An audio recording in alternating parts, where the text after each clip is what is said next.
దినకర్. నమస్కారం. నమస్కారం నమస్కారం. ఏంటి మొత్తానికి సిలికా శాండ్ మాఫియా, ఇటు క్వార్జ్ మాఫియా రెండు కదులుతున్నాయా? ఈ రెండింటికి సంబంధించినటువంటి ఎవరైతే దోపిడీదారులు, దగాకోరులు, మాఫియా మొత్తం కదలబోతుందా? అంటే వీటికి సంబంధించి ఇప్పటివరకు మనం గత ఒక 15 రోజుల క్రితం డ్రైవ్ చేసాం వీటన్నిటి మీద, వీళ్ళందరికీ సంబంధించినటువంటి దాంట్లో. మరి వీళ్ళందరూ సిలికా మైనింగ్లో మనం ఆ రోజు చెప్పినటువంటి దాంట్లో ఎవరైతే చెన్నై శేఖర్ రెడ్డి, ఎవరో టీటీడీ బోర్డు మెంబర్ అయ్యాడు, అంతకుముందు టీడీపీలో ఉన్నాడు, తర్వాత రంగంలో వైసీపీ అయ్యాడు శేఖర్ రెడ్డి, తర్వాత తనూజారెడ్డి, పూనక శివకుమార్ రెడ్డి, పేర్నేటి శ్యాంప్రసాద్ రెడ్డి, కార్తీక్ రెడ్డి, అమర్నాథ్ రెడ్డి, సతీష్ రెడ్డి, విష్ణురెడ్డి, సునీల్ శెట్టి, యశ్వంత్, వీళ్ళు సిలికా శాండ్లో క్రియాశీలకంగా వ్యవహరించారని వీళ్ళ మీద ఎలిగేషన్స్. సిఐడి ఎంక్వైరీలో వీళ్ళందరి డేటా చిట్టాలు మొత్తం కూడా తీస్తుంది. మనల్ని కూడా డేటా అడిగారు, ఆ డేటాను కూడా మనం కూడా పంపిస్తున్నాం. ఇక తెల్లరాయి అక్రమ మైనింగ్లో మాజీ మంత్రి అనిల్ 7,000 రూపాయలు కలెక్ట్ చేసాడు వాళ్ళ మనుషులు అనేది ఎలిగేషన్. అట్లాగే కారుమూరి అల్లుడు సందీప్, కాకాణి గోవర్ధన్ రెడ్డి సంబంధించిన మనుషులు, పేర్నేటి శ్యాంప్రసాద్ రెడ్డి, ఈయన అక్కడ ఉన్నాడు, ఇక్కడ ఉన్నాడు. ఇక రూప్ కుమార్ యాదవ్, దయాకర్, సందీప్, పెద్దిరెడ్డి, మిథున్ రెడ్డి, బ్రదవోలు శ్రీకాంత్ రెడ్డి, కృష్ణంరాజు, నాగార్జున యాదవ్, గిరి, రాఘవేంద్ర, సుధీర్, ఏంది ఇవన్నీ అంటే వీళ్ళందరి మీద అభియోగాలు ఉన్నాయి. ఆల్రెడీ ఇప్పటికీ సిఐడి వీళ్ళకి సంబంధించిన కొంత డేటాను సేకరించింది, మరికొంత డేటా సేకరించేటువంటి పనిలో నిమగ్నమైంది. వీళ్ళందరూ ఏ విధంగా దోచారు అనేటువంటిది మనం గమనిస్తే దీంట్లో 4.61 అంటే 4.61 మెట్రిక్ టన్స్ని వీళ్ళు లాస్ట్ 2023లో వీళ్ళు ఎక్స్పోర్ట్ చేశారంట. ఏది ఒక క్వాడ్జీ. అంటే దీంట్లో సుమారు 7,000 కోట్ల రూపాయల అవినీతి చోటు చేసుకుంది అనేది ఒక అంచనాకు వచ్చారు. ఇక అట్లాగే సిలికా శాండ్కి సంబంధించి 18 lakhs నుంచి 20 lakhs మెట్రిక్ టన్స్ వీళ్ళు బయటికి తరలించారట. అది సుమారు 10,000 కోట్లు ఉంటుందనేది ఇంకొక అంచనాకు వచ్చారు. అంటే ఈ దోపిడీ జరిగిన విధానం కూడా ప్రభుత్వం గతంలో 2019లో 450 రూపాయలు ఉన్నదాన్ని సిలికా శాండ్ దాన్ని 1,400 చేశారట. 700 రూపాయలు ఏమైనా గవర్నమెంట్కి కట్టాలట, 700 రూపాయలు ప్రైవేట్కి వీళ్ళకి అప్పచెప్పాలట. ఇది ఎక్కడ దుర్మార్గం? అట్లాగే క్వాడ్జీకి సంబంధించి ముందు 4,000 టన్నుకు మాకు ఇవ్వాలని పెట్టారు, చివరి టన్నుకి 7,000 మాకు ఇవ్వాలని చెప్పి డిమాండ్ చేసి 7,000 రూపాయలు వసూలు చేశారు.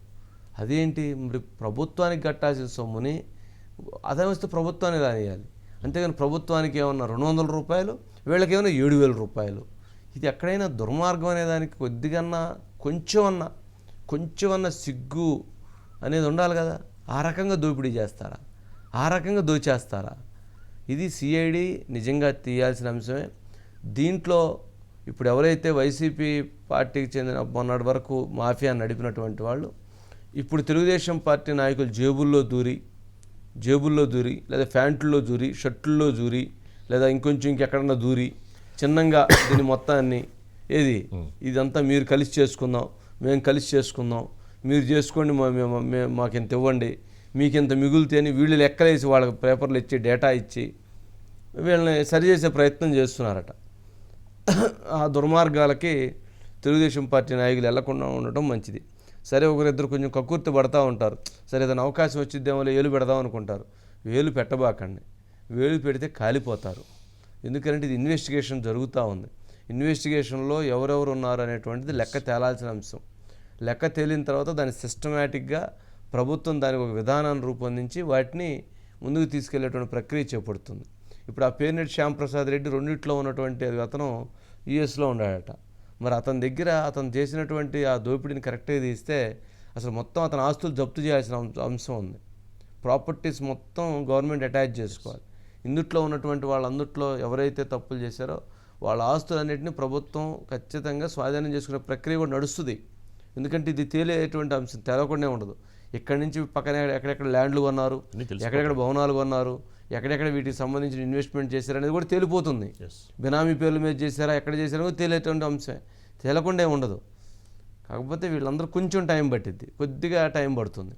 మరి వీళ్ళందరి యొక్క జాతకాలు మరి ప్రజలకు చెందాల్సిన ఈ ఆస్తి అంతా తిరిగి రాబట్టుకొని మరి ప్రభుత్వం అకౌంట్లో జమ చేసే అవకాశాలు ఉంటాయంటారా, లేదా యథావిధిగా? అంటే మనం తిరుమల తిరుపతి దేవస్థానం నుండి డబ్బులు తిన్నటువంటి రవికుమార్ దగ్గర నుంచి 400 కోట్లు ఉంటే 100 కోట్లు 150 కోట్లు టీడీడీకి ఇచ్చి 250 కోట్లు అక్కడ ఉన్న పోలీసులు, అక్కడ ఉన్నటువంటి పైన ఉన్న అధికారులు పంచుకున్నారు, వాటాలు వేసుకున్నారు అనేది వచ్చిన ఎలిగేషన్. మరి దాని మీద ఇంతవరకు మాట్లాడరు. ఆ రవికుమార్ అనే అతను బతికుండడో లేదో తెలియదు, రవికుమార్ ఎక్కడుండంటే ఎవరు మాట్లాడరు, అసలు అతను ఏమి చెప్తారంటే ఏమీ ఉండదు. మరి ఇలాంటివి చూస్తే ఎన్ని ఉంటాయి, ఇలాంటి అరాచకాలు చాలా ఉంటాయి. సరే దినకర్, సరే ఏంటి ఇప్పుడు?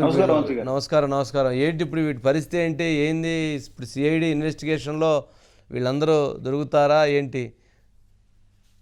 ఖచ్చితంగా వంశీ గారు, మీరు అన్నట్టు ఇది కూటమి ప్రభుత్వానికి, ముఖ్యంగా ముఖ్యమంత్రి చంద్రబాబు నాయుడుకి ఒక సవాల్గా మారింది. ఎందుకంటే వైసీపీ ప్రభుత్వంలో జగన్మోహన్ రెడ్డి మాఫియాలో ఏదైతే సిలికా ఇసుక ఖనిజాన్ని దాదాపుగా 1 కోటి టన్నులని వీళ్ళు దోచేయడం జరిగింది. ఈ 5 ఏళ్లలో తీసుకుంటే జగన్మోహన్ రెడ్డి ముఖ్యమంత్రి అయ్యాక 1 కోటి టన్నులకు పైగా దోచేశారు. దాదాపుగా 10,000 కోట్ల సంపద దీన్ని దోచేశారు. మొదటగా చెన్నై శేఖర్ రెడ్డి ఆయన బ్యాచ్ రంగంలోకి దిగింది. వామన ఎంటర్ప్రైజెస్ పేరుతో. శేఖర్ రెడ్డి ఎలాంటి వాడు తెలుసు, ఎంత పెద్ద స్మగ్లరు, ఎంత పెద్ద బడా మాఫియా నడుపుతాడు. సో శేఖర్ రెడ్డి ద్వారా గూడూరుకు సంబంధించిన తనూజా రెడ్డి, కార్తిక్ రెడ్డి వీళ్ళు ఇక్కడ మాఫియాని నడిపారు పూర్తిగా. సో వీళ్ళు వైసీపీ లీడర్స్ ని కూడా ఎవరిని లెక్క చేసేవాళ్ళు కాదు, అధికారులను లెక్క చేసేవాళ్ళు కాదు, విచ్చలవిడిగా నడిపారు. 2.5 years 2.5 సంవత్సరం పాటు నెలకి 15 కోట్లు చెల్లించేలాగా జగన్మోహన్ రెడ్డికి నేరుగా. అంటే అప్పటి వరకు 450 రూపాయలు ఉండింది, జగన్మోహన్ రెడ్డి ముఖ్యమంత్రి అయ్యాక ఇప్పుడు 1,400 రూపాయలు అయింది సిలికా టన్ను. సో 700 రూపాయలు వచ్చి అఫిషియల్ గా చూపిస్తున్నారు అకౌంట్ లోకి, 700 రూపాయలు వచ్చి డబ్బు రూపాయన తీసుకుంటున్నారు. సో ఈ డబ్బులు ఎన్ని బస్తాలు తరలిపోయాయి అంటే 15 కోట్ల రూపాయలు కట్టేవాళ్ళంటే ఇదంతా కూడా బెంగళూరు ప్యాలెస్ పంపించారా తనుజా రెడ్డి, అదేవిధంగా కార్తిక్ రెడ్డి బ్యాచ్, శేఖర్ రెడ్డి బ్యాచ్, లేదనుకుంటే తాడేపల్లి పంపించారా జగన్మోహన్ రెడ్డి ఇంటికి, లేదనుకుంటే హైదరాబాద్ లో ఉన్న లోటస్ పాండ్కి పంపించారా? ఇది సిఐడి ఎంక్వైరీలో తేలాల్సిన అంశం.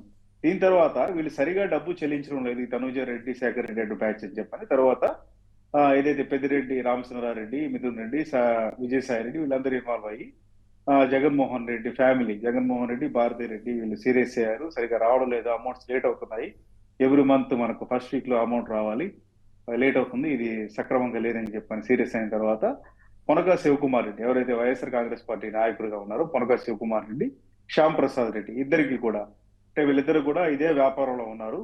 అక్కడ లోకల్ గా చాలా కాలంగా మైనింగ్ చేస్తున్నారు కాబట్టి వీళ్ళిద్దరికి దాన్ని ఇవ్వడం, వీళ్ళిద్దరూ చెరి 7.5 కోట్లు లేదంటే 5 కోట్లు 10 కోట్ల రూపాయలు కట్టేలాగా వీళ్ళకి ఇవ్వడం జరిగిందని చెప్పి అనేది సమాచారం.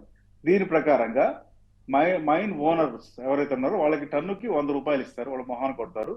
మిగతా 1,300 రూపాయలు వీళ్ళు తీసుకుంటారు.